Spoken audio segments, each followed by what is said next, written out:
Welcome back my friend. इस video में BHDC 132 इकाई 2 रीति काव्य का स्वरूप एवं विकास के बारे में पढ़ेंगे। प्रस्तावना: इस पाठ में रीति काव्य की विभिन्न प्रवृत्तियों की चर्चा की जाएगी और उन परिस्थितियों पर विचार करेंगे जिनके कारण इस काल में एक विशेष प्रकार का काव्य लिखा गया।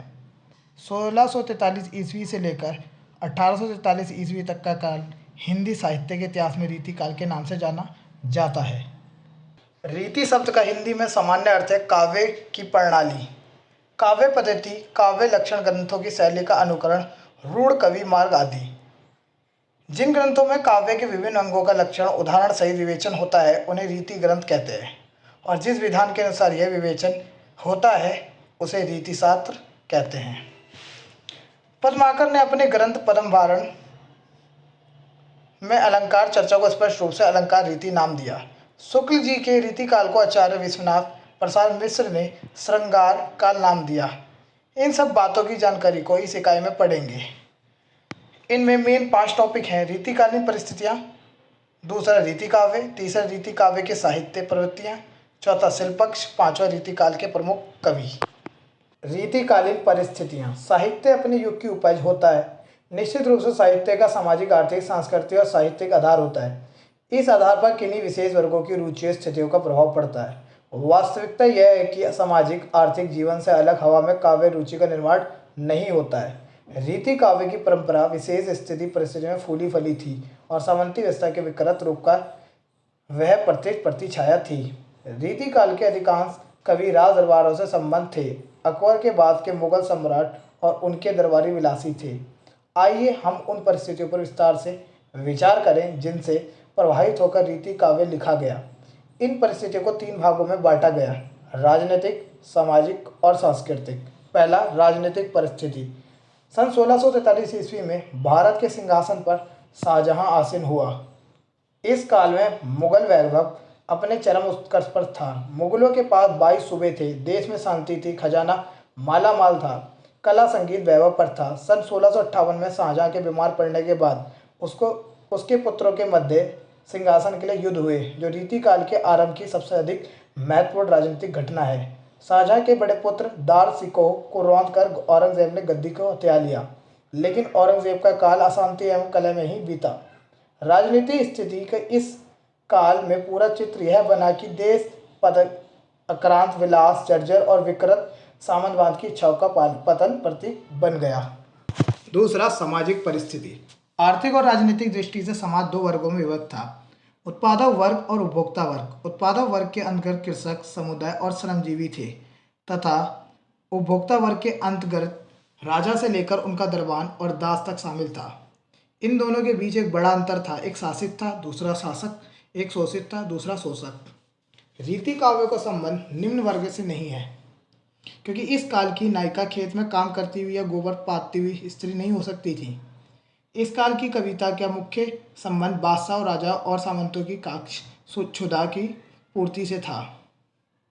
रईसों, सेठों, जमींदारों की स्थिति के ठीक विपरीत कृषकों, मजदूरों की स्थिति थी। समाज व्यवसाय एवं पेशों के अनुसार भिन्न भिन्न वर्गों में बंट गया था, पर किसान मजदूर का जीवन दयनीय था। अन्न उगाने वालों को अन्न की कमी थी और दरिद्रता उनको तोड़ रही थी। मुगल वैभव का पूरा खर्च इन किसानों के बल पर ही चलता था। तीसरा, सांस्कृतिक परिस्थिति। इस काल का धर्म भी विलासिता से प्रभावित हुआ। हिंदी प्रदेश में वैष्णव धर्म और उसमें भी कृष्ण भक्ति शाखा तेजी से फैली, क्योंकि यह उस युग की प्रवृत्ति के अनुकूल थी। इस युग का धर्म अंधविश्वास का पर्याय बन गया। अशिक्षित जन समुदाय के लिए भक्ति भावना धर्म के बाह्यों तक सीमित थे। ये अपने अंधविश्वास के कारण संतों और पीरों के पास जाते थे और सब प्रकार की रीतियों को और अंध परंपराओं का पालन करते थे। कला और संगीत। इस काल की स्थापत्य कला, चित्र कला और संगीत कला पर विलासिता का प्रभाव स्पष्ट है। शाहजहां के काल में स्थापत्य और चित्रकला में अलंकरण की प्रवृत्ति बढ़ी, पर औरंगजेब के शासनकाल में कला का ह्रास हुआ। 18वीं शताब्दी में अवध के नवाबों ने स्थापत्य और चित्रकला की मृत परंपरा को जीवित करने का प्रयास किया, पर इनमें मौलिक प्रतिभा का अभाव है। अगला टॉपिक, रीति काव्य। 17वीं शताब्दी के मध्य से 19वीं शताब्दी के मध्य तक हिंदी में जो काव्य लिखा गया उसे रीति काव्य कहा जाता है। रीति शब्द की व्याख्या क्या है? रीति शब्द के अर्थ है नियम, लक्षण, प्रणाली अथवा पद्धति। रीति शब्द की व्युत्पत्ति रीढ़ धातु से हुई, जिसका अर्थ गति, चाल, मार्ग, पद्धति या प्रणाली है। रीति काल तथा रीति काव्य के साथ जब रीति शब्द जुड़ता है तो वह इसी अर्थ में प्रयुक्त होता है, अर्थात एक विशेष प्रकार के साँचे अथवा पैटर्न के आधार पर रचे हुए काव्य की ओर इंगित करता है। रीति काव्य से तात्पर्य वह सूचनाएं जो रस, अलंकार, सप्तशती, छंद आदि विविध काव्यों के आधार मान पर लिखी जाती है और इसके फलस्वरूप उनका अपना एक विशेष ढांचा, स्वरूप एवं पैटर्न होता है, रीति काव्य कहलाती है। रीति काव्य के रचनाकार की दृष्टि किसी एक अथवा एक से अधिक काव्य शास्त्र संबंधी ग्रंथ पर टिकी रहती है और वह रचना संबंधी नियमों को आदर्श मानते हुए अपने कृति को जन्म देता है। उदाहरण के तौर पर केशव दास की कवि प्रिया और रसिक प्रिया काव्य शास्त्र के ग्रंथ हैं और उनके रामचंद्रिका आदि ग्रंथ रीति काव्य हैं। रीति काव्य के प्रमुख भेद। रीति काव्य के 3 प्रमुख भेद हैं: रीतिबद्ध, रीतिसिद्ध और रीतिमुक्त। रीतिबद्ध जो कवि रस, अलंकार आदि काव्यों के लक्षण उदाहरण लिखने में ही अपनी काव्य शक्ति का उपयोग करते थे, वे रीतिबद्ध कवि कहलाते हैं। यह वर्ग रीति काल का सबसे विशाल वर्ग है। इस काल के अधिकांश कवि रीतिबद्ध हैं।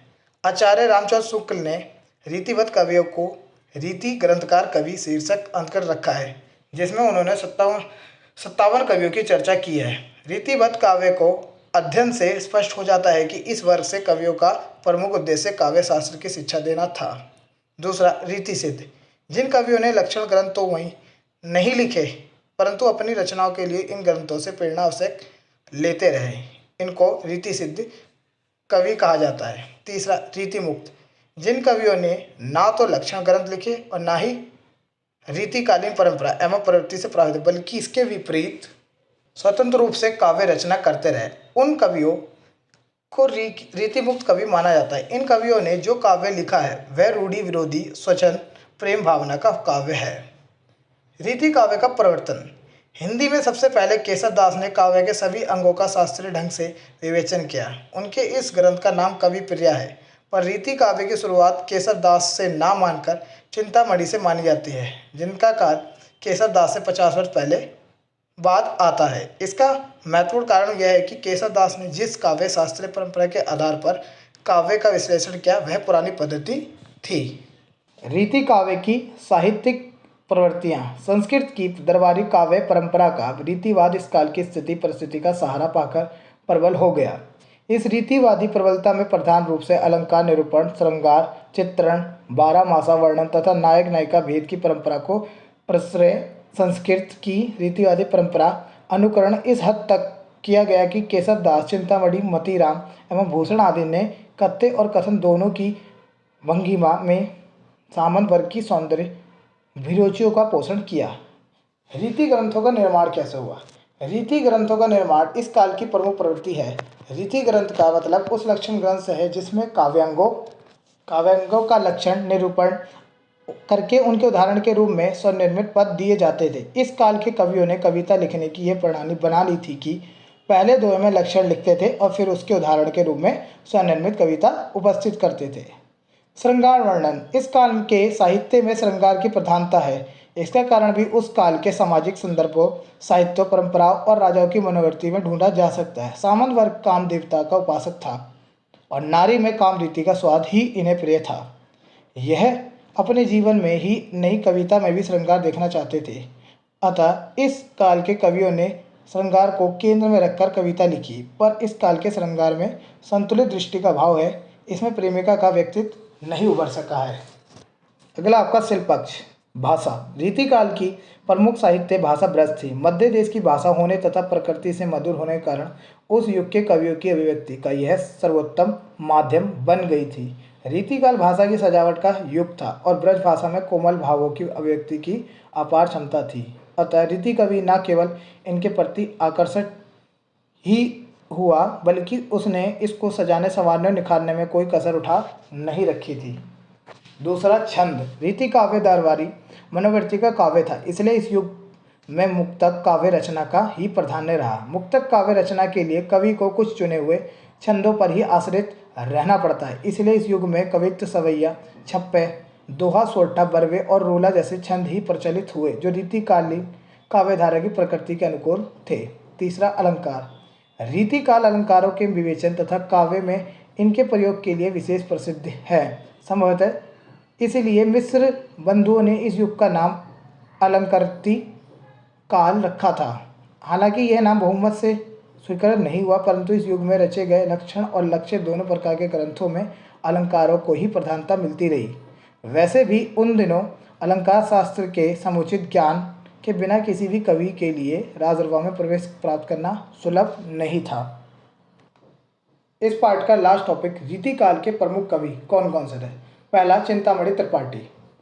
आचार्य रामचंद्र शुक्ल ने चिंतामणि को रीतिकाल का प्रथम आचार्य कवि माना।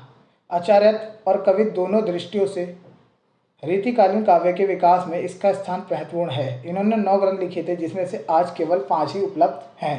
दूसरा आपका भिखारी दास। रीति निरूपण के क्षेत्र में मौलिक चिंतन के लिए भिखारी दास का स्थान प्रथम श्रेणी के आलोचकों में गिना जाता है। उन्होंने अपने पूर्ववर्ती संस्कृत और हिंदी के आलोचकों के काव्य सिद्धांतों का अध्ययन करके हिंदी आलोचना का सूत्रपात किया। उनका प्रमाणिक काव्य शास्त्र ग्रंथ कांस्य निर्णय है, जिसमें सभी काव्यों का गंभीर विवेचन मिलता है। तीसरा, देव एवं पद्माकर। देव और पद्माकर रीतिबद्ध कवि है, इसलिए हम इनकी चर्चा एक साथ कर रहे हैं। रीतिकाल के कवियों में देव की रचना परिमाण की दृष्टि से सबसे ज़्यादा है।